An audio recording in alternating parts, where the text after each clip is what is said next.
ইমানদার এবং মুসলমানের শেষ নির্যাস দুনিয়ার বুকে আমার শেষ আশাটা, আমার জীবনের শেষ আকাঙ্ক্ষাটা হবে আল্লাহর ঘরের দর্শন এবং মোলাকাত। ইমানদারের শেষ আশা যদি এরকম না হয় যে আমি একটা বিল্ডিং বানাইতে চাই, আমার জন্য শেষ আশা এরকম না হয় আমি শেষ আশা আমার একটা গাড়ি হইব, আমার একটা জমি হইব, আমার একটা বাড়ি হইব, এরকম যেন না আশা হয়। ইমানদারের আশা হবে আমার শেষ আকাঙ্ক্ষাটা হলো বাইতুল্লাহর জিয়ারত। তামান্না দর্দ দিল है तू कर मुलाकात अल्लाह का घर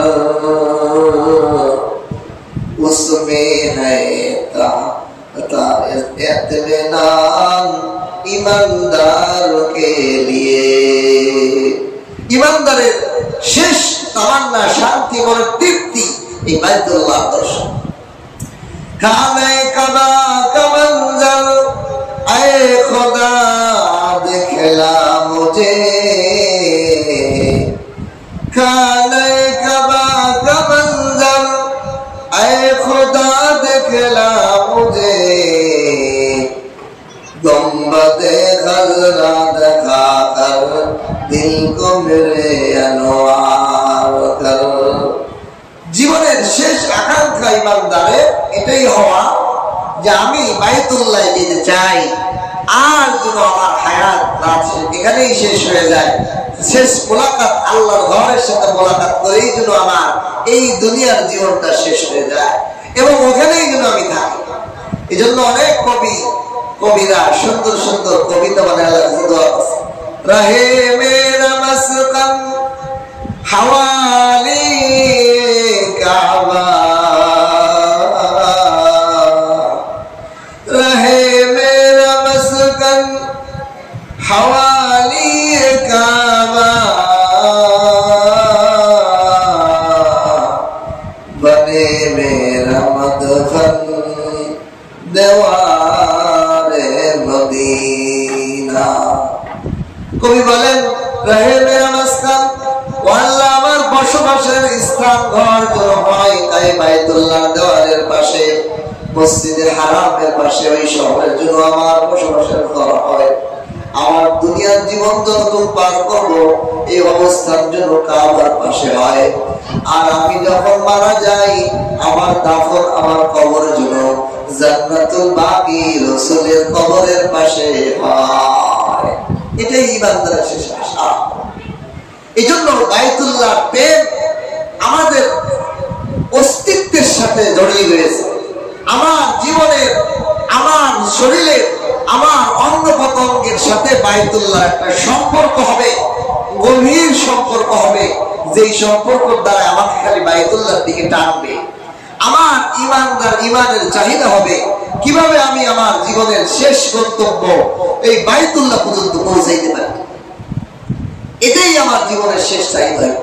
نحمده ونستعينه ونستغفره ونؤمن به ونتوكل عليه ونعوذ بالله من شرور أنفسنا ومن سيئات أعمالنا من يهده الله فلا مضل له ومن يضلله فلا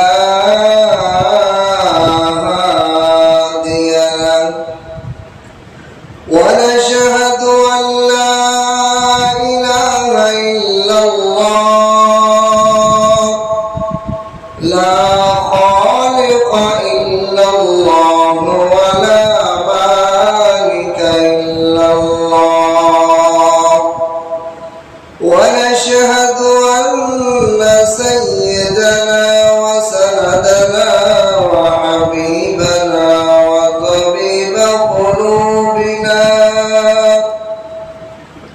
ومولانا محمدا عبده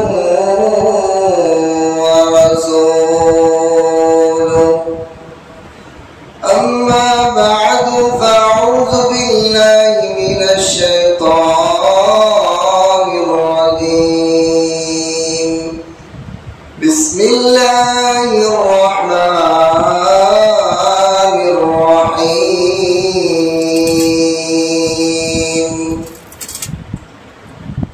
ألم تر كيف فعل ربك بأصحاب الفيل ألم يجعل كيدهم في تضليل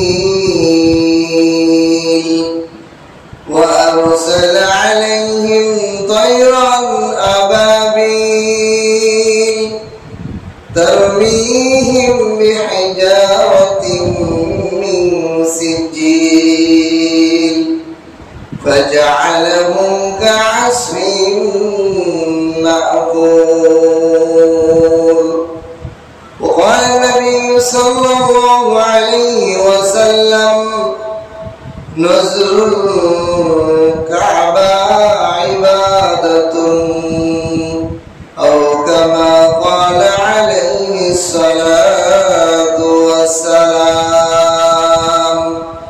بارك الله لنا ولكم في القرآن العظيم ونفعنا وإياكم بالآيات والذكر الحكيم. سبحانك لا علم لنا إلا ما علمتنا إنك أنت العليم الحكيم.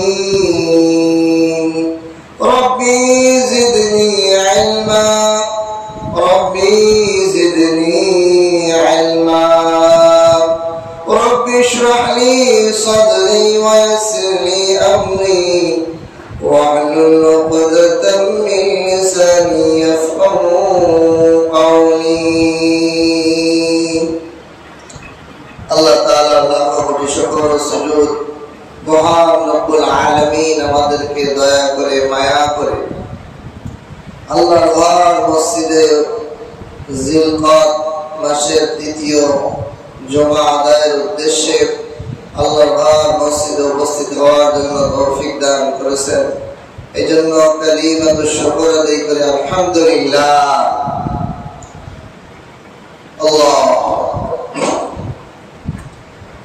আল্লাহ তাআলার দয়া এবং মায়া আমাদের উপর সর্বক্ষণ আল্লাহর দয়া আছে। সর্বক্ষণ আল্লাহ তাআলা আমাদের প্রতি দেখেন, আমাদের কথা শোনেন, আমাদের কথা বোঝেন। আমাদের অন্তরের সমস্ত খবর কার আছে? আল্লাহর আছে। আমি আমার খবর না রাখলেও আল্লাহ তাআলা আমার খবর রাখেন, ঠিক কিনা? সে আল্লাহ তাআলা দয়া করে মায়া করে আমাদেরকে এখানে জুমার আযানের সাথে সাথে আসে দ্বীনি আলোচনা মুযাকারা করার তৌফিক দান করেছেন। এই জন্য কালিমাতুশ শুকর আদায় করে আলহামদুলিল্লাহ। আল্লাহ তাআলা কোরআনে কারীমের মধ্যে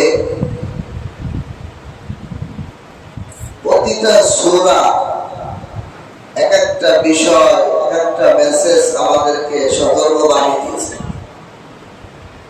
আজকে আমি সূরাতুল ফিল, এই সূরা যেহেতু হজের মৌসুম, কাবাগর সংক্রান্ত সূরা। কাবাগরের সম্মান কত, কাবাগরের নিসবত কার সাথে, কাবাগরের দিকে কারো খারাপ দৃষ্টি কত ভয়ানক পরিণতি তাদের। এই ঘটনা এই সূরার মাধ্যমে আমাদের অনেকগুলো মেসেজ আল্লাহ তাআলা দিয়েছেন। এবং রাসূল করিম সাল্লাল্লাহু আলাইহি ওয়াসাল্লামের একটা হাদিসের একটু টুকরা আমি তেলাওয়াত করেছি।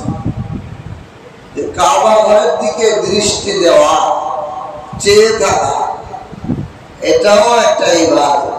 সুবহানাল্লাহ। কাবা ঘরের দিকে যদি কেউ তাকিয়ে থাকে, নফল নামাজ পড়লে যেরকম সওয়াব হয়, ওর দিকে তাকায় থাকলে এরকম সওয়াব আল্লাহ দান করেন। কাবা ঘরের কত মর্যাদা আল্লাহ রাসূল সাল্লাল্লাহু আলাইহি ওয়াসাল্লাম হাদিসের মধ্যে বর্ণনা করেন। কাবা ঘরের উপর প্রতিদিন 120টা রহমত নাযিল হয়। যে ব্যক্তি কাবা চত্বরে তাওয়াফ করে, আল্লাহ তাআলা এই 120টা রহমত থেকে 60টা রহমত এই তাওয়াফকারীকে দান করেন। সুবহানাল্লাহ। কাবা ঘরের দিকে তাকিয়ে যে নামাজ আদায় করে ওই হাজী সাহেবকে আল্লাহ তাআলা 40টা রহমত দান করেন। আর যে ব্যক্তি কাবা ঘরের দিকে শুধু তাকিয়ে থাকে আল্লাহ তাআলা তাকে 20টা রহমত দান করেন। সুবহানাল্লাহ। এইজন্য কাবা ঘর মুসলমানদের দুনিয়ার বুকে আল্লাহ পাকের জ্যান্ত নিদর্শন, কিয়ামত পর্যন্তর জন্য একটা নিদর্শন হলো কাবা, বাইতুল্লাহ। এবং কাবা ঘরের মধ্যে আরো কিছু নিদর্শন রয়েছে, মাকামে ইব্রাহিম, হজরে আসওয়াদ, জমজমের পানি, এগুলো আল্লাহ তাআলার কিয়ামত পর্যন্ত একটা স্পষ্ট নিদর্শন, যে নিদর্শন কেউ অস্বীকার করে না, এমন জ্বলন্ত একটা নিদর্শন, আলামত আল্লাহ পাকের কুদরত। এই কাবা ঘর আল্লাহ তাআলা শুরুতে ফেরেশতার মাধ্যমে এটাকে বানিয়েছেন। এই কাবা ঘর পৃথিবীর জমিনের সর্বপ্রথম মাটি এবং সর্বপ্রথম ঘর, বাইতুল্লাহ। এই কাবা ঘরের নির্মাণের ইতিহাস গত সপ্তাহে কিছু শুনিয়েছি।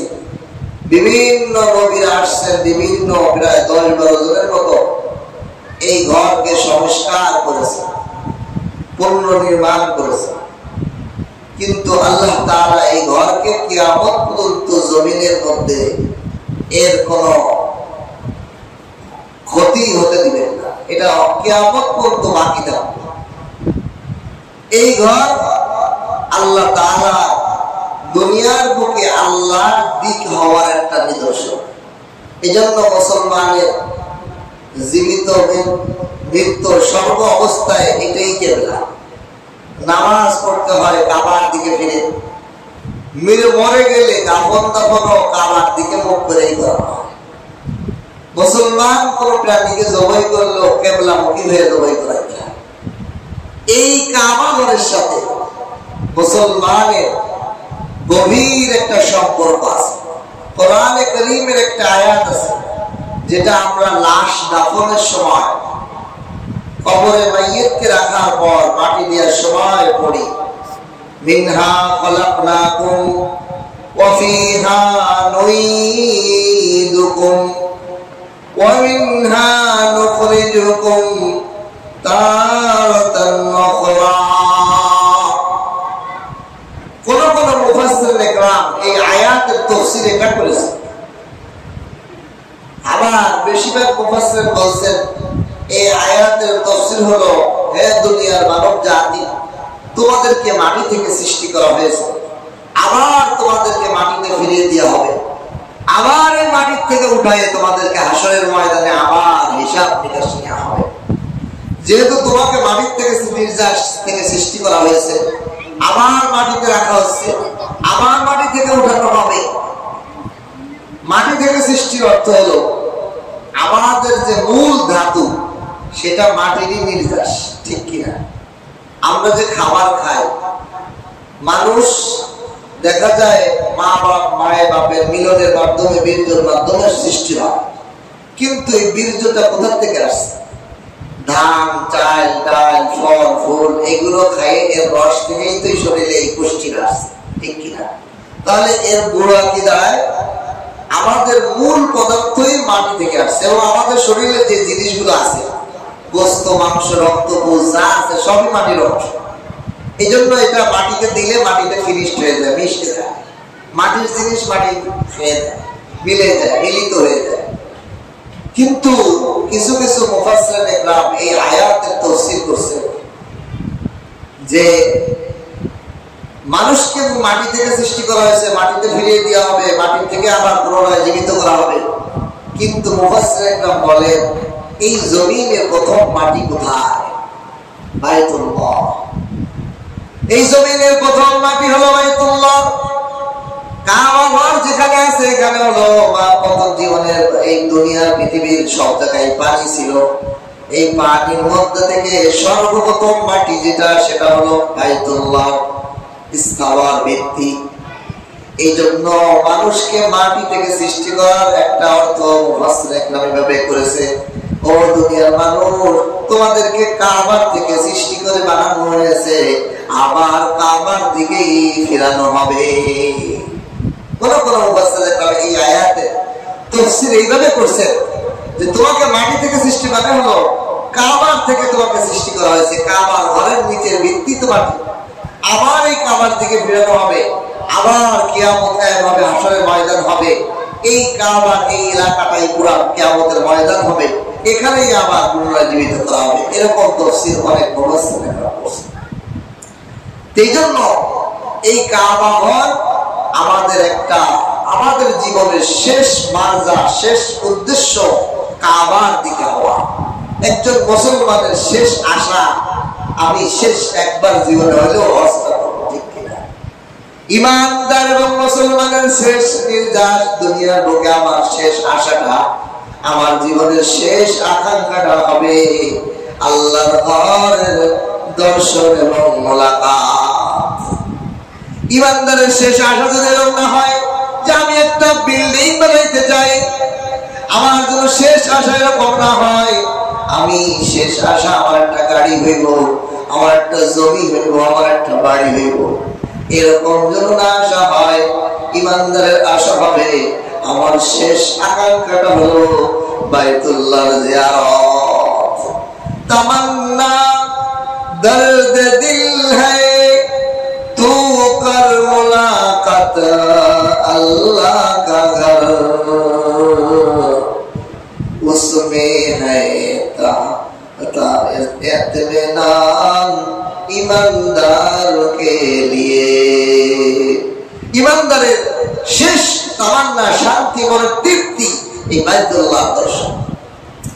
खाने कबा का मंजर ऐ खुदा दिखला मुझे, खाने कबा का मंजर ऐ खुदा दिखला मुझे, गुंबदे खजरा दिखा कर दिल को मेरे अनवार कर। জীবনের শেষ আকাঙ্ক্ষা ইমানদারের এটাই হওয়া যে আমি বাইতুল্লাহ যেতে চাই, আর যেন আমার হায়াত না এখানেই শেষ হয়ে যায়, শেষ মোলাকাত আল্লাহর ঘরের সাথে মোলাকাত করেই যেন আমার এই দুনিয়ার জীবনটা শেষ হয়ে যায় এবং ওখানেই যেন আমি থাকি। এই জন্য অনেক কবিরা সুন্দর সুন্দর কবিতা বানায় রহে মেরা মাসকান হাওয়ালি কাবা, रहे मेरा मस्कन हवाली काबा, बने मेरा मदफन देवारे मदीना। कवि बोलेन रहे मेरा मस्कन, আল্লাহ আমার বসবাসের স্থান ঘর যেন হয় তাই বাইতুল্লাহ দেওয়ালের পাশে, মসজিদে হারামের পাশে, ওই শহরের জন্য আমার বসবাসের ঘর হয়। আমার দুনিয়ার জীবন যতটুকু পার করবো এই অবস্থার জন্য কাবার পাশে হয়। আর আমি যখন মারা যাই আমার দাফন, আমার কবর যেন জান্নাতুল বাকি রাসূলের কবরের পাশে হয়। এটাই ইমানদারের শেষ আশা। এই জন্য বাইতুল্লাহ প্রেম আমাদের অস্তিত্বের সাথে জড়িয়ে রয়েছে। আমার জীবনের, আমার শরীরের, আমার অঙ্গ প্রত্যঙ্গের সাথে বাইতুল্লাহ একটা সম্পর্ক হবে, গভীর সম্পর্ক হবে, যেই সম্পর্কের দ্বারা আমাকে খালি বাইতুল্লাহর দিকে টানবে। আমার ইমানের চাহিদা হবে কিভাবে আমি আমার জীবনের শেষ গন্তব্য এই বাইতুল্লাহ পর্যন্ত পৌঁছাইতে পারি। এটাই আমার জীবনের শেষ চাহিদা। আগে দেখা যাইতো মানুষ আলহামদুলিল্লাহ জীবনের সব টাকা পয়সা বসানোর তার শেষ আশাই ছিল আমি একটা হজ করবো, ঠিক কিনা? ফকির হোক, ধনী হোক, চাকরিজীবী হোক, যা হোক, তার শেষ সম্বল দিয়ে সে একটু হজে যাইতেছে। কিন্তু এখন মানুষের দেখা যায় বাইতুল্লাহ এই আলোচনা, বাইতুল্লাহ ইশক, বাইতুল্লাহ মহব্বত, এগুলো দিন দিন আমাদের কবে দুনিয়াদারি, আমাদের সামনে চাকচিক্য, আমাদের সামনে দুনিয়ার মোহ এমন ভাবে দাঁড়িয়েছে যে আমরা দুনিয়ায় মনে হয় যে আর মরবই না। দুনিয়ায় এমন ভাবে বসবাস করতে চাই, এমন ভাবে টাকা কামাইতে চাই, এমন ভাবে গাড়ি বাড়ির মালিক হতে চাই যে আমার জন্য কোনোদিন মৌতি হবে না। ভাবটা এমনই, এই দুনিয়ার জন্য আমি স্থায়ী। আমি নিজেরা নিজে অনেক সময় বলি, বোঝার জন্য আপনাদেরকে বলতেছি যে আমার বয়স প্রায় 38 রাখে। এই 38 বছরের মধ্যে আমি তো নিজের দিকে তাকায় দেখি যে আমি স্থায়ীভাবে কোথাও থাকতে পারি। আমার এই 38 বছরের মধ্যে কত জায়গা চেঞ্জ হয়েছে। আমি জন্মের পরে 18 বছর পর্যন্ত নিজ জন্মভূমিতে থাকছি লাগাতার, আলহামদুলিল্লাহ।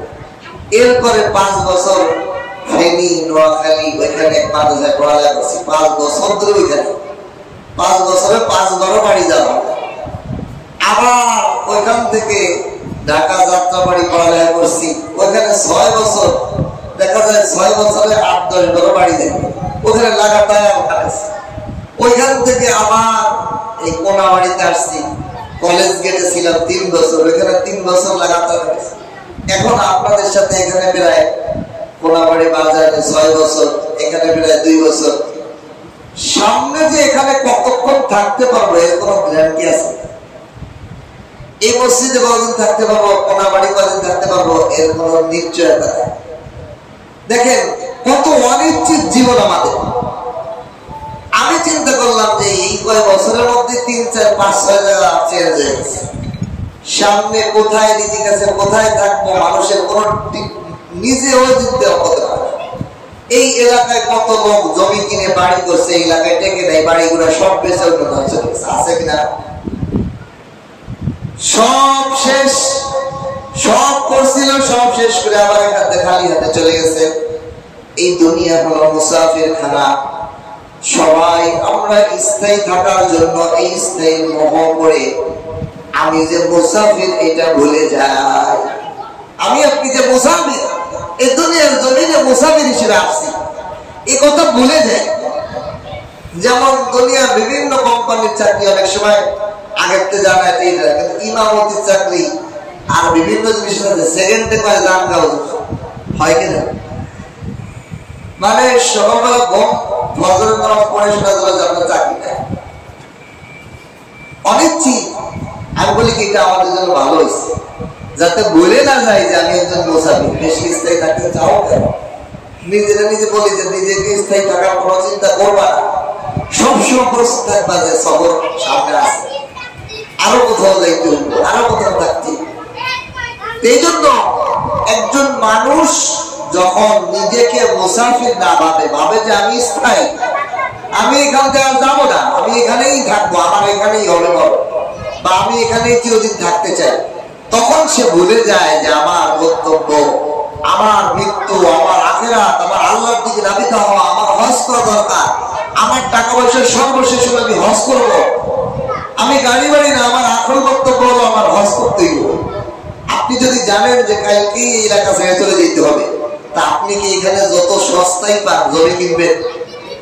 এখানে একটা সস্তা বাড়ি পেয়েছেন কিনবেন, এই এলাকাটা সস্তা গাড়ি পেয়েছেন কিনবেন? কিনবেন না। কেন জানেন?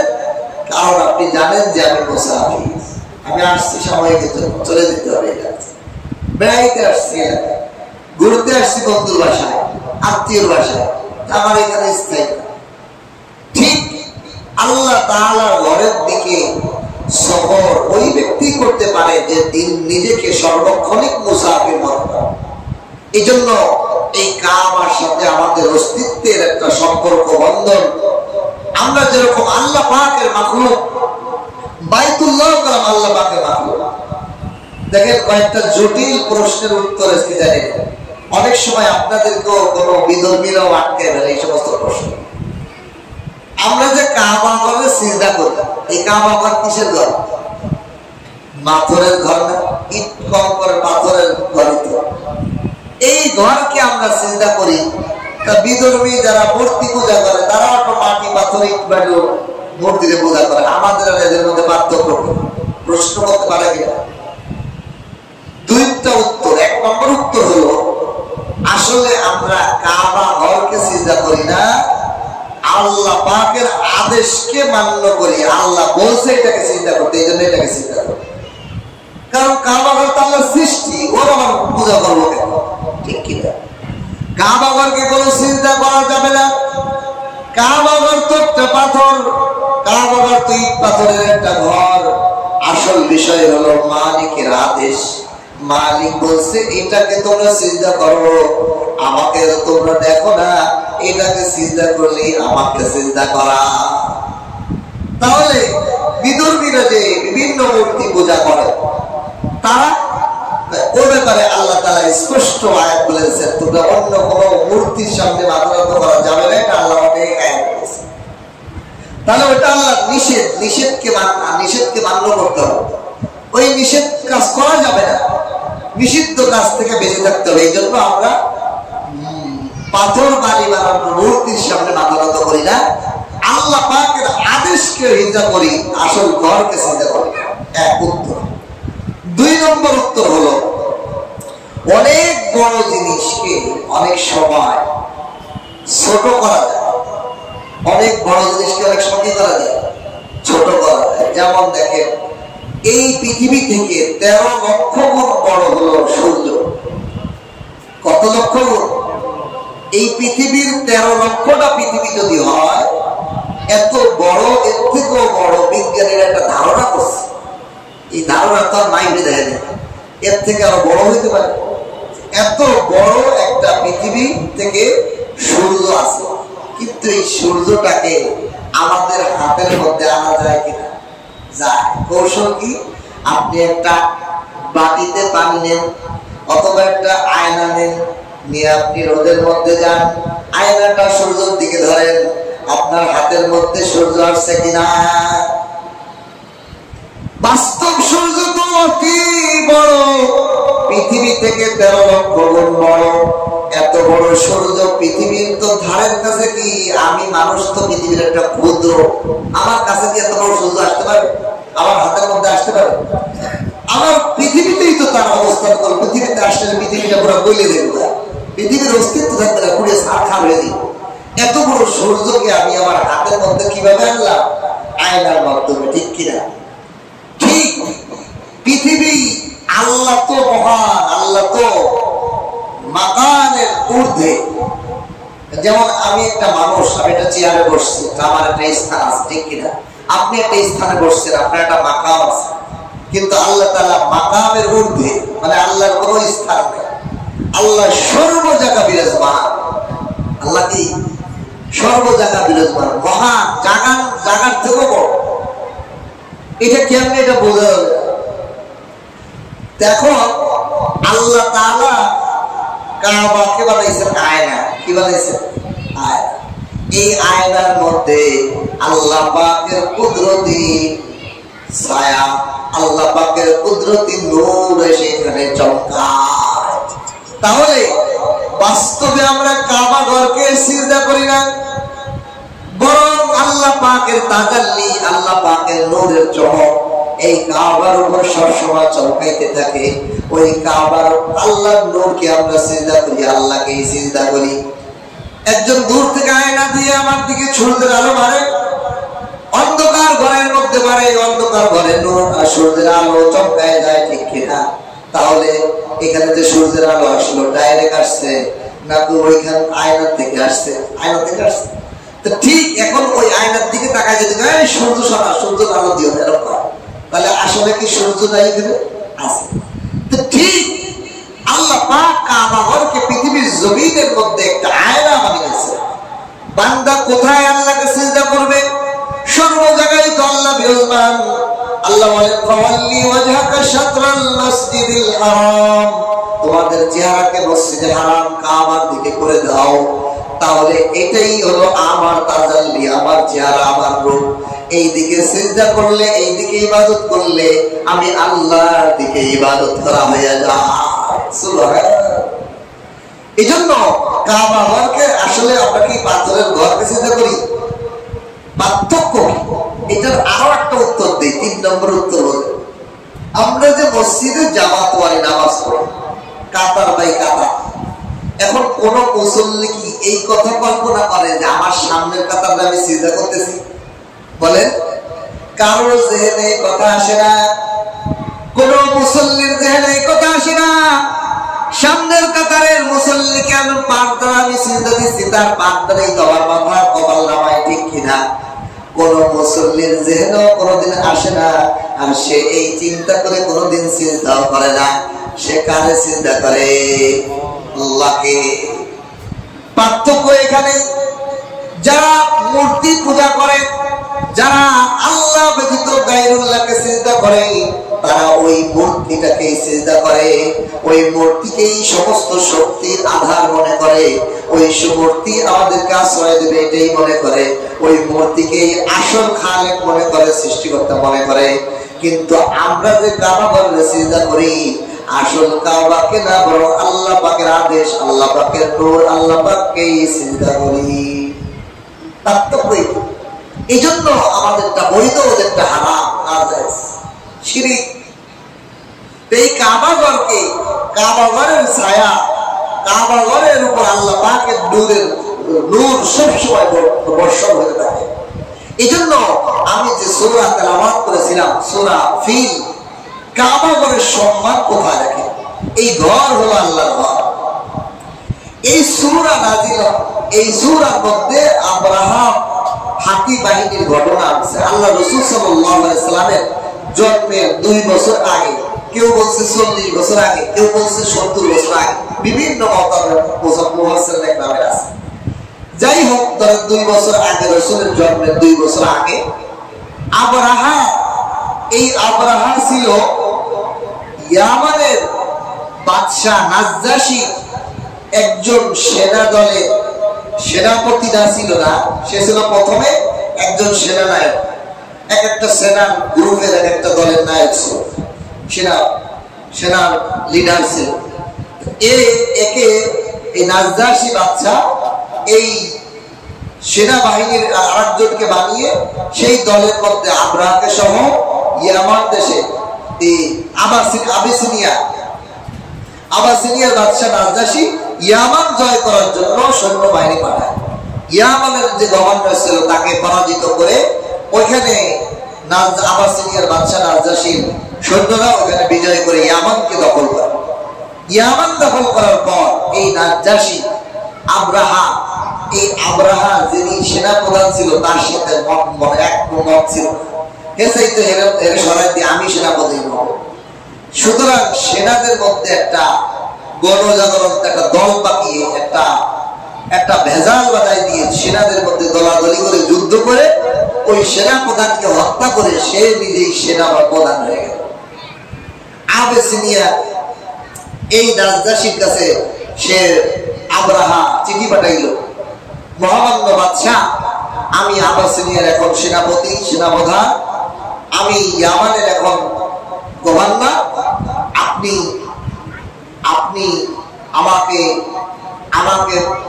এখানে প্রধান হিসেবে মেনে। পরেও আবেসিনিয়ার যে নাজ্জাশী বাদশা ছিল, সে যেহেতু একটা সেনাদের মধ্যে একটা গন্ডগোল বেঁধে সেনা প্রধান হত্যা হয়ে গেছে, এই আব্রাহাকে সেনা প্রধান হিসেবে এবং ওখানে গভর্নর হিসেবে নিয়োগ দেওয়ার পর এই আব্রাহা দেখলো ওই সময় ছিল হজের মৌসুম, এরকম দিলকাদের মাস, হজের হাজিরা হজের দিকে যাওয়ার জন্য একটা প্রস্তুত। ইয়ামান থেকে যারা ওই সময় ইসলাম মানত, হজ করত, তারা একটা প্রস্তুতি নিতেছে হজে যাওয়ার জন্য। এই প্রস্তুতি নিয়ে যখন আব্রাহা বাদশা দেখলো যে কি আমার দেশের মানুষ এই মক্কা একটা ঘর বায়তুল্লাহ বলে, সেই ঘরে হজ করতে যাইব, কি দরকার আছে আমার দেশের নাগরিক অন্য দেশে যাইব, আমার দেশেই আমি যদি একটা কাবা ঘর গির্জা বানাই, সে ছিল খ্রিস্টান আব্রাহা, আমার দেশে যদি আমি একটা করে ঘর বানাই যেখানে এটা তওয়াফ করব, আমার দেশের নাগরিকরা অন্য দেশে যাইব না, এখানেই হজ করবো, এখানেই সবকিছু তওয়াফ করবো, তাহলে ভালো। এই জন্য সে ইয়ামান দেশে একটা বিশাল সুন্দর একটা গির্জা তৈরি করলো, কাবা ঘরের নমুনা। এইটা তৈরি করার হওয়ার পর দুই বর্ণনা আছে। এক বর্ণনায় রাসূলুল্লাহ সাল্লাল্লাহু আলাইহি ওয়াসাল্লামের বংশধর কুরাইশরা তো পৃথিবীর বিভিন্ন দেশে ব্যবসা করতে যাইত। তা ব্যবসায়ী কাফেলারা এই গির্জার পাশে সফর করতে করতে ব্যবসা, যেখানে গির্জাটা বানাইছে এই গির্জার পাশে তাঁবু টেনে তারা অবস্থান করলো। রাতের বেলা পাকাইলো, খাবার খাইলো। খাবার খেয়ে তারা তো লাকড়ি জ্বালায় খাবার খাইতো পোড়ায়। তো এই খাবারের একটা আগুনের ফুলকা রাতের বেলা ঝড়ো হাওয়ায় উড়ে যে এই যে গির্জা আছে, গির্জা আগুন ধরে পুড়ে ভস্ম হবে। আল্লাহর পক্ষ থেকে বলে চারাগে রাকে ইজ্জতবার ভরুজা জানা দস্তাব জানা দৃশাস বসুজা। আল্লাহর সাথে দুশমনি যারা করে আল্লাহ ওইগুলোকে সব ভস্ম করিয়া দেয়। আল্লাহর সাথে সম্পর্কিত যত জিনিস আছে এগুলোর সাথে যাদের কোনো বেয়াদবি হয় আল্লাহর পক্ষ থেকে আযাব আসে। কিন্তু এতেও সতর্কবাণী হলো না। আরেক বর্ণনা আছে এই কাফেলা, ব্যবসায়ী কাফেলারা ওই গির্জা ভ্রমণ করতে বিভিন্ন এত সুন্দর বানাইছে, গির্জাটা দর্শনীয় স্থানের মতো হয়েছে, সবাই এটা দেখতে আসে। আরো কুরাইশ বংশধর এই ব্যবসায়ী কাফেলা তারাও এই আবেসিনিয়ার এই গির্জা দেখার জন্য গেছে ভিতরে এবং রাতের বেলা অবস্থানও করছে গির্জার ভিতরে, বিশাল গির্জা। কিন্তু রাতের বেলায় ওই কিরাই ব্যবসায়ীদের একজনের হয়েছে পেট খারাপ। পেট খারাপ হওয়ার কারণে ওইখানে মসজিদের গির্জার মধ্যে গির্জাকে নষ্ট করে সকালবেলা পালাইছে। আবেসিনিয়ার বাদশা আবরাহা এই খবর শুনছে। সকালবেলা উঠে কি ওই কুরাইশ যাদের কামার কারণ আমি এটা কামা বানাইছি তারা আমার কামায় পায়খানা করে থেকে গেছে, আমি এই কামাঘরকে ধূলিসাৎ করে এই সিদ্ধান্ত সে নিয়ে ফেলেছে যে আমি যে করেই হোক এই আমার মক্কা এই ঘরকে আমি ধূলিসাৎ করে ফেলবো, মিটিয়ে ফেলবো দুনিয়া থেকে, যাতে আর কেউ কামার দিকে না যায়, আমার গির্জার দিকে সরে আসে, আমি ওই কুরাইশদের কামাঘর ভেঙে গুড়িয়ে দেবো। এই চিন্তা করার পর সে আবেসিনিয়ার বাদশা যে সময় সেই সময় রাজদাসী যে ছিল কাফের খ্রিস্টান, সেই রাজদাসীর কাছে চিঠি পাঠায় যে আমাকে কিছু হাতি দেন, আমার এই গির্জা আপনি উদ্বোধন করবেন। এর আগেই তারা আগুন ধরে আগুন ধরে পুড়িয়ে গেছে, তারা পায়খানা করে দিচ্ছে। এই কারণে সে রাজদাসীর কাছে চিঠি লেখে যে আমাকে কিছু হাতি দেন, আমি আরবের এই মক্কা ঘরকা ভেঙে গুড়িয়ে দেব। রাজদাসী বাদশা তাকে আবরাহাকে, কোনো বর্ণনা আছে 12টি হাতি, আর কোনো বর্ণনা আছে মাহমুদ নামের একটা হাতি ছিল, এটা হলো সবচেয়ে বড়, এর সাথে ছিল আরো 12টা, প্রায় 13টা হাতি নিয়ে এই আবরাহা বাহিনী রওনা হল।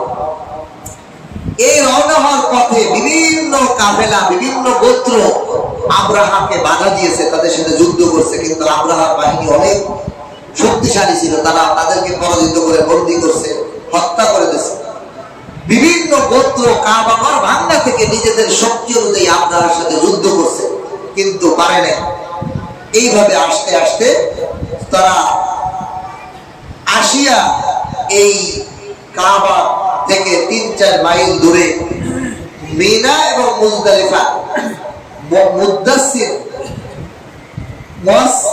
মুদ্দাসির একটা এলাকা, মিনা এবং মুজদালিফার মাঝখানে একটা এলাকা, ওই এলাকা পর্যন্ত চলে আসছে।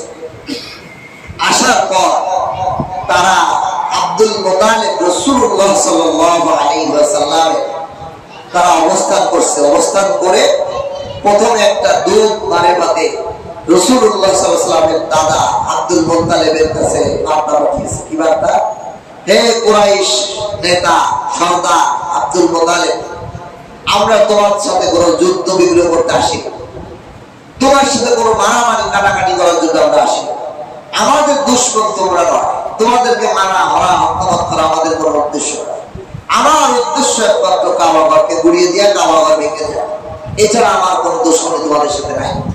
সুতরাং তোমরা আমাদের কোনো কাজে বাধা দিও না, কোনো রক্তপাত আমরা চাই না, শুধু আমরা আমাদের কাজ কাবাঘরটা ভেঙে দিয়েছি। এই সংবাদ দেওয়ার পর রাসূলুল্লাহ সাল্লাল্লাহু আলাইহি ওয়াসাল্লামের দাদা ওই সময় আরবের ভূমিতে একজন অন্ধ লোক ছিল এবং অনেক বড় সন্ন্যাসী, সে অনেক জ্ঞানী ছিল, অন্ধ। তার কাছে রাসূলুল্লাহ সাল্লাল্লাহু আলাইহি ওয়াসাল্লামের চাচা গেলেন, যে বললেন মুজাফফর নাকি নাম ছিল না, যে বললেন যে এই অবস্থায় আমি কি করতে পারি, আমাকে একটু গাড়ে হেরা পর্বতের উপর উঠে নিয়ে চলো। নিয়ে যে বলল তুমি এক কাজ করো, তুমি একটা মান্যত করো। কি মান্যত? তুমি 70টা কোনো বর্ণনা আছে 100টা উটের গলায় জুতা স্যান্ডেল বেঁধে দিয়ে মান্যত করে দাও, আল্লাহর ঘরের জন্য আমি এগুলো উৎসর্গ করে দেব, যাতে এগুলোরা হাফসি গোলাপ বিভিন্ন জনরা এগুলো ধরে ধরে খেয়ে ফেলতে পারে, আল্লাহর রাস্তায় ছেড়ে দাও, আল্লাহর ঘরের হিফাজতে করে। এভাবে আব্দুল মুত্তালিব 100 উট মান্যত করে আল্লাহর রাস্তায় ছেড়ে দিয়ে, মান্যতের উট দেখলেই মানুষ বুঝতে পারতো তার গলায় জুতা জোড়া। এই মান্যতের উট যারা মান্যত খাইতে পারবে তারা ধরে ধরে নিয়ে জবাই করে পালতো, খাইতো, তারা মালিক ছেড়ে দিচ্ছে আল্লাহ। আল্লাহ রাসূল সাল্লাল্লাহু আলাইহি ওয়াসাল্লামের দাদা ওই সন্ন্যাসী ওনাকে নিয়ে যখন উঠলেন, উনি বললেন দেখো তোমরা এটা করো। এরপরে আল্লাহ রাসূল সাল্লাল্লাহু আলাইহি ওয়াসাল্লামের ওই উটগুলা, সেই মান্যতের উটগুলা এই আবরাহা বাদশা যারা সৈন্য ছিল তারা সব গ্রেফতার করে নিয়ে গেল। গ্রেফতার করে নিয়ে যাওয়ার পর আব্দুল মুত্তালিব এইবার গেলেন কার কাছে? ওই আবরাহা বাদশার কাছে গেলেন। আবরাহা বাদশার কাছে যে বললেন দেখো তুমি আমাকে আমার উট ফেরত দাও। এখন দুধ মানে হতে ভাষান্তর যে আছে তার মাধ্যমে ওকে বুঝাইল তারা যে আমার উট ফেরত দিতে নিয়ে আসছে, আমার উট তোমার সৈন্যরা গ্রেফতার করে নিয়ে আসছে, ডাকাতি করে নিয়ে আসছে, আমার উট ফেরত দাও, এই জন্য আসছে। আবরাহা বাদশা আশ্চর্য হয়ে গেল, বললেন যে আপনি কুরাইশদের সর্দার, বাইতুল্লাহ খাদেম, মুতাআল্লিম, আপনার মসজিদ আমি ভাঙতে আসছি, আপনি আমার কাছে দরখাস্ত করবেন যে মসজিদ ভেঙেন না, আপনি কি চান আমাদের মসজিদটা ভাঙেন না, এগুলো বলবেন। এগুলো বলার বিনিময়ে আপনি আপনার উট খালি নিতে আসছেন, আপনি কাবা ঘরের বিষয়ে কোনো কথাই করলেন না, ব্যাপারটা। আল্লাহ রাসূলের দাদা আব্দুল মুত্তালিব বললেন হে আবরাহা বাদশা, এই উটের মালিক তো আপনি, আর কাবা ঘরের মালিক হলো আল্লাহ। যার ঘর সে ইবাদত করবে, আমার মাল ইবাদত করার দায়িত্ব আমার, এই জন্য আমি আমার মাল ফেরত দিতে আসছি, উদ্ধার করতে আসছি। আর যার ঘর তিনি তার ঘরকে উদ্ধার করবে, ইবাদত করবে, আমার টেনশন। এই জন্য আব্দুল মুত্তালিব ফিরে আসলেন। ফিরে সমস্ত কুরাইশদেরকে বললেন তোমরা তোমাদের নিজ নিজ ঘরের মধ্যে অবস্থান করো, আর পাহাড়ে যে অবস্থান করো তোমরা কাবা ঘরের চত্বর থেকে দূরে সরে যাও। আবরাহা কাজ করতে দাও। উনি কাবা ঘরের দরজায় যায়, কাবা ঘর ধরে, কাবা ঘরের দরজা ধরে বললেন রাসূলুল্লাহ সাল্লাল্লাহু আলাইহি ওয়াসাল্লামের চাচা, হে কাবার মালিক, আপনি এই ঘরের মালিক, পৃথিবীর শুরু থেকে আপনি এই ঘরের নিসবত আপনার সাথে। বাইতুল্লাহ, বাইতুল মানে ঘর, আল্লাহ মানে আল্লাহর ঘর। এই ঘর আপনার ঘর, আপনার ঘর আপনি রক্ষা করবেন, আপনি যেভাবে পারেন সেভাবে রক্ষা করবেন। আমরা দুর্বল বান্দা, আমরা সবল বাদশার সামনে কিছুই না, আপনি আপনার ঘর রক্ষা করেন বলে আপনার আমানতেই দিয়ে গেলাম, আপনার ঘর আপনি রক্ষা করেন। হাসবুনাল্লাহু ওয়া নি'মাল ওয়াকিল, নি'মাল মাওলা ওয়া নি'মাল নাসির। এই যে দোয়া হাদিসে আল্লাহ রাসূল শিখিয়েছে, এই দোয়ার অর্থ কি?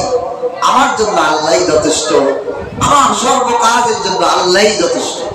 সুবহান, হাসবুনাল্লাহ, আমার জন্য আল্লাহই যথেষ্ট। ওয়া নি'মাল ওয়াকিল, উনি আমার কাজ সম্পাদন করার জন্য উত্তম ওয়াকিল, উত্তম অভিভাবক, তিনি উত্তম দায়িত্ববান আমার। এই জন্য আল্লাহ রাসূল সাল্লাল্লাহু আলাইহি ওয়াসাল্লাম দাদা এটা বলে উনিও ওনার ঘরে অবস্থান করলেন, পাহাড়ে চলে গেলেন বিভিন্ন। এরপরে ওই সন্ন্যাসীর সাথে উনি হেরা পর্বতে উঠলেন। হেরা পর্বতে ওঠার পর উনি ওখান থেকে দেখলেন আরবের জেদ্দা পাশেই, এই জেদ্দার ইতিহাস কি লেখছে? জেদ্দা শব্দের অর্থ হলো দাদি আর নানি। জেদ্দা আরবি থেকে বলা হয়, জেদ্দা মানে হলো দাদি আর নানি। কেন এই জায়গাকে দাদি আর নানি বলা? আসলে ইতিহাস, এর ইতিহাস হলো রাসূলুল্লাহ আমাদের আদি মাতা কিনা? হাওয়া আলাইহিস সালাতু ওয়াস সালাম। তাহলে উনি এক প্রকার দাদি না? কারণ আমার বাপ দাদা সবারই তো আদি মাতা। আদি মাতা মানে কি? যেরকম আমার দাদি আর নানি মানে কি? মানে আমার বাপ মার মা বাবা, আমার বাপ ও মা কি দাদি আর নাই না? তাহলে কেমন ছিল হাওয়া আলাইহিস সালাম আমাদের সবার দাদি নানিও তো, যেমন উনি আমাদের মা মানে কি ভূমিষ্ঠ, তা উনি অনেক পিছনের মা, উনি দাদি নানি। এই জন্য এই জেদ্দায় হযরত হাওয়া আলাইহিস সালামকে নামিয়ে দেওয়া হয়েছিল আসমান থেকে, জান্নাত থেকে প্রথম হাওয়া আলাইহিস সালামকে নামিয়ে দেওয়া হয়েছিল জেদ্দায়। আর আমাদের আদি পিতা আদম আলাইহিস সালামকে নামিয়ে দেওয়া হয়েছিল সন্দ্বীপ শ্রীলঙ্কা, এই শ্রীলঙ্কা নামিয়ে দিয়েছিল রাখি। এই জন্য হাওয়া আলাইহিস সালামকে যেহেতু জেদ্দায় নামিয়ে দিয়েছে, এই জায়গার নাম হয়ে গেছে জেদ্দা, মানে দাদি দাদি, উনি দাদি দাদির, এই জন্য ওই জায়গাটার নাম হয়ে গেছে দাদি দাদি। এরকম এই আব্রাহা বাদশা যখন রাসূলুল্লাহ সাল্লাল্লাহু আলাইহি ওয়াসাল্লামের দাদা গারে হেরার এই উচ্চ পাহাড় থেকে জেদ্দার সাগরও দেখা যায়, বাইতুল্লাহ দেখা যায়, এত সুন্দর। এই জায়গাটা হলো আরবের শহরের সবচেয়ে উঁচু জায়গা হলো হেরা পর্বত। এই হেরা পর্বতে আল্লাহ তাআলা আমাকে নিচে, আল্লাহ আপনাদের সবাইকে যাওয়ার তৌফিক দান, যারা গেছে আবার বারবার যাওয়ার তৌফিক দান। ওইখানে উঠলে আপনার পুরা আরব দেশ এবং সাগর সব দেখা যায়। দেখুন ওইখান থেকে দেখলেন যে সাগরের ভিতর থেকে কালো কি যেন আসতেছে, কালো কি যেন আসতেছে, অন্ধকার সাগরের মধ্যে। তা আব্দুল মুত্তালিব আর ওই সন্ন্যাসী, উনি দুইজনে আব্দুল মুত্তালিব জিজ্ঞাসা সন্ন্যাসী বলে কি দেখা যায়? তুমি দেখো কি দেখা যায়? ওইটা তো দেখা যায় অনেক পাখির ঝাঁক আসতেছে, অনেক পাখির ঝাঁক আসতেছে। এরকম পাখি তো আগে বড় দেখি নাই, যে এতগুলো পাখি একসাথে মনে হচ্ছে কালো একটা অন্ধকার আসতেছে। প্রত্যেকটা পাখির চোখ লাল টকটকে। এই আবাবিল পাখিগুলো ছিল ছোট ছোট কিন্তু কালো, কিন্তু তার চোখগুলো ছিল আগুনের ঝলমল, মানে আগুনে পুড়ে কয়লা যেরকম অঙ্গার লাল হয়ে যায় এরকম লাল টকটকে তার চোখ। এই পাখিগুলো আগে আসতেছে। তখন ওনারা দুইজনে দেখলেন এই পাখির ঝাঁক হাজার হাজার লক্ষ লক্ষ, আরবের ভাষায় হাজার হাজার সবচেয়ে বেশি, এখন হলো বিলিয়নকে বিলিয়ন পাখি। প্রত্যেকের ঠোঁটের মধ্যে একটা করে পাথর, চোখা পাথর, দুই পায়ের মধ্যে দুইটা করে পাথর। এরা ঝাঁকে ঝাঁকে আসিয়া সর্বপ্রথম আল্লাহর ঘর বাইতুল্লাহকে 7টা ঘুরলি দিল, চক্কর দিল। বলেন সুবহানাল্লাহ। পৃথিবীর বুকে কিয়ামত পর্যন্ত এই আল্লাহর ঘর বাইতুল্লাহকে তওয়াফ চালু থাকবে। শুধু মানুষে তওয়াফ করে নাই, এই ঘরকে তওয়াফ করেছে নূহ আলাইহিস সালামের কিস্তি, নূহ আলাইহিস সালামের নৌকা জাহাজও বন্যায় যখন প্লাবিত হয়ে গেছে, কাবা ঘর তো প্লাবিত হয়ে গেছে, নৌকাটা আসিয়া এই ঘরকে 7বার চক্কর দিয়েছে। শুধু নৌকা নয়, আরো জিনিসও তওয়াফ করেছে এই ঘরকে। হযরত ইব্রাহিম আলাইহিস সালাম যখন আল্লাহর কাছে দোয়া করলেন, ওগো আল্লাহ আমার বিবি আর ইসমাইলকে, হাজেরা এবং ইসমাইলকে এই মরুভূমি জনমানবহীন গাছপালাহীন পানিহীন এই মরুভূমির বুকের মধ্যে আপনার আদেশে রেখে গেলাম, আপনার আদেশে রেখে গেলাম, আপনার হুকুমে রেখে গেলাম। ও মালিক, আপনি কি না পারেন? আপনি তো সব পারেন। আপনি দয়া করে মায়া করে আমার বীর বাচ্চাদেরকে, আমার তাদের বংশধরকে আপনি পৃথিবীর সবচেয়ে উত্তম ফল দ্বারা রিজিক দিয়ে। সুবহান। এই দুয়ার বরকতে আল্লাহ তাআলা জিবরাইলকে বলেন, যাও পৃথিবীর বুকে সবচেয়ে উর্বর ভূমি, সবচেয়ে উত্তম গাছ, সবচেয়ে উত্তম ফল বলে এমন একটা জমিন সিরিয়ার জমিন থেকে নিয়ে আসো। সিরিয়ার জমিন থেকে উঠাইয়া এই কাবা ঘরের উপরে সেটা তওয়াফ করাইছে। এই জমিনকে 7বার তওয়াফ করাইছেন জিবরাইল আলাইহিস সালাম। তওয়াফ করাইয়া আরবের ভূমি থেকে 3-4 মাইল দূরে তায়েফ, এই তায়েফের পাহাড়ের উপরে এই জমিনটাকে বসিয়ে দিয়েছে। সুবহান। আমাদের দেশ তো এখন আরো তাপমাত্রা বেড়ে গেছে। আরো 50 বছর আগে যে বাংলাদেশের নাতিশীতোষ্ণ একটা দেশ ছিল, 6 ঋতুর দেশ ছিল। এখনো এই তায়েফের মধ্যে যারা গেছেন হাজি সাহেবরা দেখছেন, ওইখানের আবহাওয়া মনে হয় বাংলাদেশের আবহাওয়া। এবং পৃথিবীর সমস্ত প্রকারের ফল ওখানে ফলে, সমস্ত প্রকার শাকসবজি ওখানে ফলে, বলেন সুবহান। এবং পৃথিবীর সর্ব উৎকৃষ্ট ফল বাজার হলো তায়েফের রাস্তা, মাঠ হলো না। তায়েফ ঢুকতে, তায়েফ শহরে ঢুকতে একটা ফল বাজার আছে। এটা পৃথিবীর বুকে এত সুন্দর ফল বাজার, এত প্রকার ফল পাওয়া যায়, আর কোনো বাজার নাই পৃথিবীতে। পৃথিবীর সর্ব প্রকারের ফল ওই বাজার পাওয়া যায়, সব সময় পাওয়া যায়। এটা কিসের দোয়া? ইব্রাহিম আলাইহিস সালামের দোয়ার বরকতে এই তায়েফ ভূখণ্ডটাকে আল্লাহ তাআলা কাবা ঘরকে তওয়াফ করাইছে। এই জন্য এই কাবা ঘরকে এই পাখিরা, আবাবিল পাখিরা এসে তওয়াফ করলেন। তওয়াফ করিয়া মিনা এবং মুজদালিফার মাঝখানে আবরাহা বাহিনী হাতি নিয়ে যখন অগ্রসর হইতেছিল, এইবার তারা কাবা ঘর ভাঙার জন্য আর 2-3 কিলো বাকি, এখনই আসবে।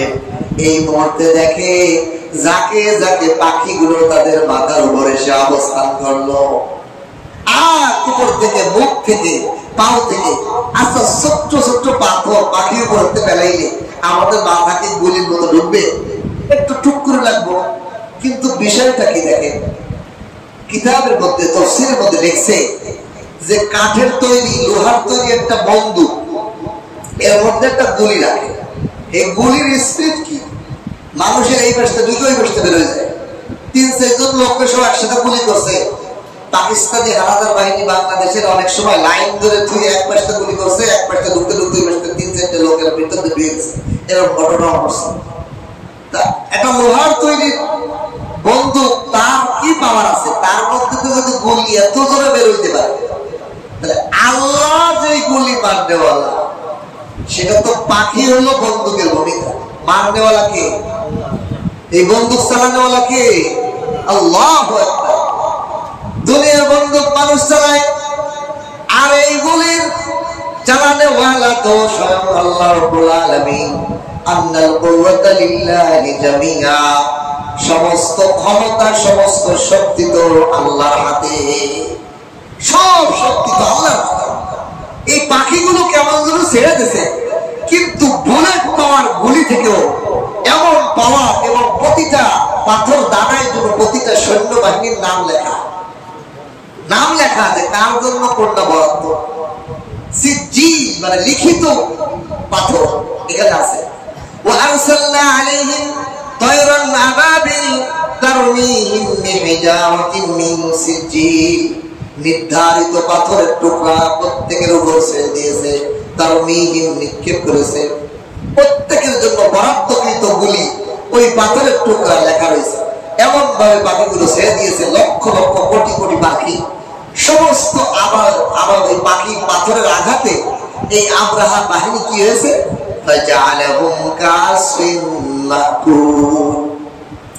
কাসফিনের তাফসীর লিখছে, কাসফিন শব্দের অর্থ হলো গম ভাঙাইলে গমের উপরটা কি বলে, এটা কুড়া না কি বলে, বসি, বসি বেরোয় না, এটা সাবা।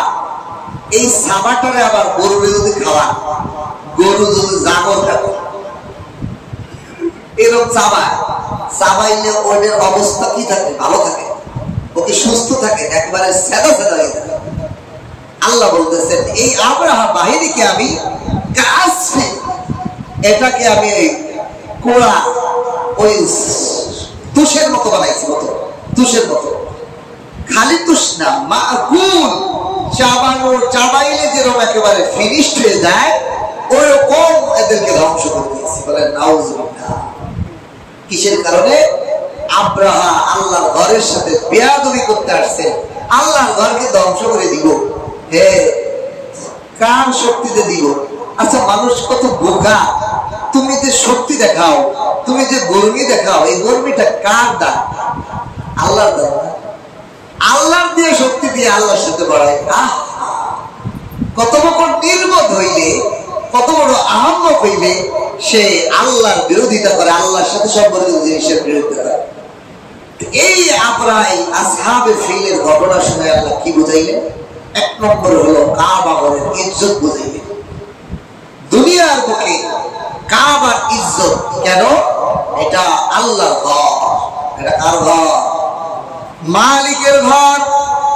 এই দুনিয়া কায়নাত মানুষ জিন জানোয়ার গাছপালা তরুলতা সর্বকিছু বানানোওয়ালা মালিকের ঘর। যে আপনার চোখে দেখার শক্তি দেন সেই মালিকের ঘর। যেই কান দিয়ে শ্রবণ শক্তি দেন ওই শ্রবণ শক্তি দেনওয়ালা মালিকের ঘর। যেই জিহ্বায় আমি কথা বলি ওই কথা বললে দেনওয়ালা মালিকের ঘর। ও আল্লাহ, এই জন্য তো আশিকের দিলেই প্রেম হওয়া দরকার। আল্লাহ, যেই চোখ দিয়ে আপনার সৃষ্টি কত জিনিস দেখলাম, এই দুনিয়ার কত সুন্দর জায়গা দেখলাম, পার্ক দেখলাম, কত কিছু দেখলাম, কক্সবাজার দেখলাম, কুয়াকাটা দেখলাম, সীতাকুণ্ড পাথর দেখলাম, কত রিসোর্ট দেখলাম, কত ফুল বাগান দেখলাম। আল্লাহ, এই চোখ দিয়ে কি আপনার নিজের ঘরটা দেখার সৌভাগ্য দান করবেন না? খানায় কাবা কা मंजर ऐ खुदा दिखला मुझे, मक्का यसरफ का मंजिल देखने को दे मुझे, मक्का यसरफ का मंजिल देखने को दे मुझे। बार बार আল্লাহর কাছে আকাঙ্ক্ষা কর, আল্লাহ আপনার ঘর, যে ঘর এত মর্যাদা, এত মর্যাদা, এত মহান, আপনার ঘর ডাইরেক্ট, সেই ঘরটা একটু সরাসরি যাই একটু দেখা। পাগল হয়ে যাওয়া দরকার প্রতিটা ইমানদারের, এমন আশেক হয়ে যাওয়া যে আমার টাকা গোছানো, আমার সমস্ত কিছু জমি নয়, বাড়ি নয়, গাড়ি নয়, আগেই আমি যদি হজ করতে না পারি, উমরা করবো, উমরা করার তৌফিক দিলে হজ করবো, আগে আমি আমার আল্লাহর ঘরটা দেখি। আলহামদুলিল্লাহ, আল্লাহ যখন আমাকে নিয়েছেন, আমার সর্বপ্রথম দিলের মধ্যে যে বিষয়টা আসছে, কাবা ঘর দেখার পর, কাবা ঘর দেখার পর আমার কাছে এটাই অনুভব হয়েছে, আল্লাহ, যে মুসলমান এই ঘরের কাছে আসে নাই, সেই ইসলামের সৌন্দর্যই পাই। আমি যেন দিল থেকে দোয়া করছি, আল্লাহ, নবীর কোন উম্মতকে এই কাবা ঘর না দেখায় মওত দিয়েন না, তাহলে সে আল্লাহর নিদর্শন না দেখে মরে গেল। সে ইসলামের গন্তব্য, শেষ ঠাই, শেষ অবস্থানটা দেখতে পারল না। অথচ আল্লাহ তাআলা আমাদেরকে সহজ করে দিক, আমাদের সরকারকে সুবুদ্ধি দিক, পৃথিবীর কোন রাষ্ট্র থেকে এত টাকা লাগে না হজ করতে আর উমরা করতে। অথচ আমাদের রাষ্ট্রের যারা দায়িত্ববান তাদেরকে আল্লাহ সুবুদ্ধি দান করুক, দেশের যারা হজ করতে উমরা করতে যাবে তাদের জন্য সহজ করে দিক, ঠিক কিনা? তাহলে আরো বেশি মানুষ যাইতে পারে, আরো বেশি মানুষ হজ করতে পারে। আর একটা বিষয় হলো হিম্মত করা। আমরা প্রত্যেকে যদি হিম্মত করি, টাকা বাধা হয় না। হিম্মত করলে আপনার সহজ সহজ হয়। একটা আমল শিখে শেষ করবো আজকে। বড় একটা হাদিস বলেছিলাম যে হাদিস, নজরুল কাবা ইবাদত, কাবা ঘর দেখাও ইবাদত। কাবা ঘরের দিকে যদি কেউ তাকায় থাকে আর একজন নফল নামাজ পড়ে, নফল নামাজ পড়নেওয়ালা যে পরিমাণ সওয়াবের অধিকারী, কাবা ঘরের দিকে তাকায় থাকনেওয়ালা ওই পরিমাণ সওয়াবের অধিকারী। সুবহানাল্লাহ। এই জন্য কাবা ঘরকে দেখার জন্য জীবনের একটা ইরাদা করে ফেলার, যে ভাই বাড়ি গাড়ি করবেন, এটা কোনো স্থায়ী, সেকেন্ডের মধ্যে আরেকজন মালিক হয়ে দেখবেন। আপনার অর্থ আপনি কামাইলেন। আমার বাবা হাই স্কুলের মাস্টার ছিলেন, রিটার্ন হওয়ার পর বেসরকারি ছিল, পুরা সরকারি ছিল না, 7-8 লাখ টাকা পেনশন পেয়েছে। দেওয়ার পরে আমাকে আবার বেশি পরামর্শ করে আমার সাথে, আমার বললেন কি করতাম, আমি বললাম বাবা আপনার সবচেয়ে বড় বিষয় হলো আগে আপনি হজ করবেন। আপনার টাকা আপনি উপার্জন করছেন, আপনি নিজে ভোগ করবেন, আপনি আগে হজ করবেন। আলহামদুলিল্লাহ আমার বাবা হজ করছেন। আমি বলছি কি আমাদের কোনো ভাইদের দেওয়া লাগবে টাকা, আপনার টাকা আপনি বাকি টাকা সুন্দর নিজ হাতে খরচ করে খাইবেন, কোনো ছেলেরে দিবেন না, যার যার ইনকাম সে করিব, কেউ দিবেন না। 6 ভাই ভাগ দিলে কি পাইব? আমি বলি আপনার টাকা আপনি কষ্ট করছেন, আপনি নিজে ভোগ করে দিবেন। এটা হলো জ্ঞানী। আমার বাবা বলতেন, দেখো তুমি যদি তোমার ছেলের জন্য ব্যাংক ব্যালেন্স গাড়ি বাড়ি সব করে দিয়ে দাও, তাহলে তোমার ছেলে কি ঘোড়ার ঘাস কাটবো? বলেন,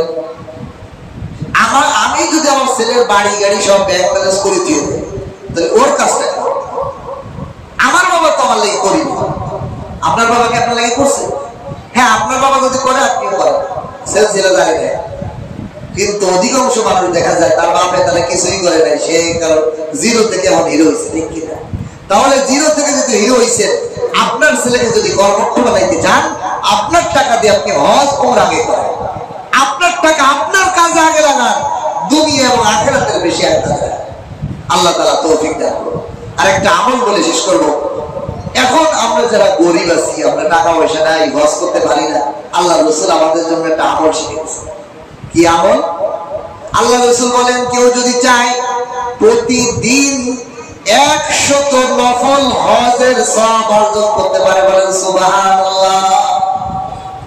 আবার শুধু হজ নয়, প্রতিদিন সে 100 উট ঘোড়া, কোন বর্ণনা আছে ঘোড়া, 100 ঘোড়া কুকুর, যত স্বর্ণ রূপা টাকা পয়সা বোঝাই করা যায়, যেই পরিমাণ বহন করতে পারে 100টা ঘোড়া, এই পরিমাণ অর্থ আল্লাহর রাস্তায় দান করলে যেই পরিমাণ সওয়াব, একদিনে ওই পরিমাণ সওয়াব অর্জন করা যায়।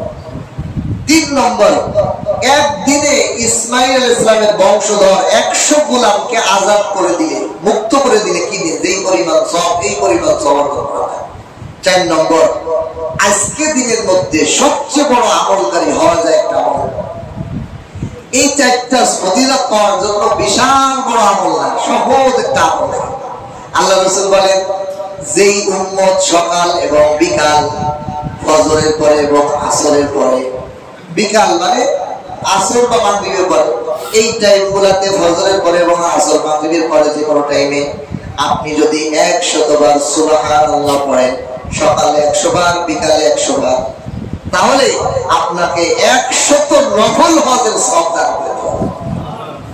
আর যে উম্মত সকালবেলা 100 আলহামদুলিল্লাহ, বিকালবেলা 100 বার আলহামদুলিল্লাহ পাঠ করে, 100 উট 100 ঘোড়া যেই পরিমাণ অর্থ পরিবহন করে নিতে পারে, এই পরিমাণ আল্লাহর রাস্তায় দান করলে যেই পরিমাণ সওয়াব, এই পরিমাণ সওয়াব তাকে দান করে দেওয়া। আর যে ব্যক্তি 100 বার লা ইলাহা ইল্লাল্লাহ সকালে পড়বে আর বিকালে পড়বে, ইসমাঈল আলাইহিস সালামের বংশধর 100 গোলামকে আজাদ করলে যেই পরিমাণ সওয়াব, এই পরিমাণ সওয়াব দান করে দেওয়া। 4 নম্বরে, সকালবেলা 100 বার আল্লাহু আকবার, বিকালবেলা 100 বার আল্লাহু আকবার যে বলবে, আল্লাহ তাআলা তাকে আজকে দিনের মধ্যে সবচেয়ে বড় আমলকারী বানায় দিবে, বলেন সুবহানাল্লাহ। তবে এই আমল যদি কেউ করে তাহলে সেও বরাবর হয়ে যাবে। আর যদি কেউ এই আমল না করে, আমি আপনি করি, তাহলে আমাকে আপনাকে আল্লাহ তাআলা আজকে দিনে পৃথিবীর সবচেয়ে বড় আমলকারী, সওয়াবের অধিকারী বানায় দিবে। সুবহানাল্লাহ।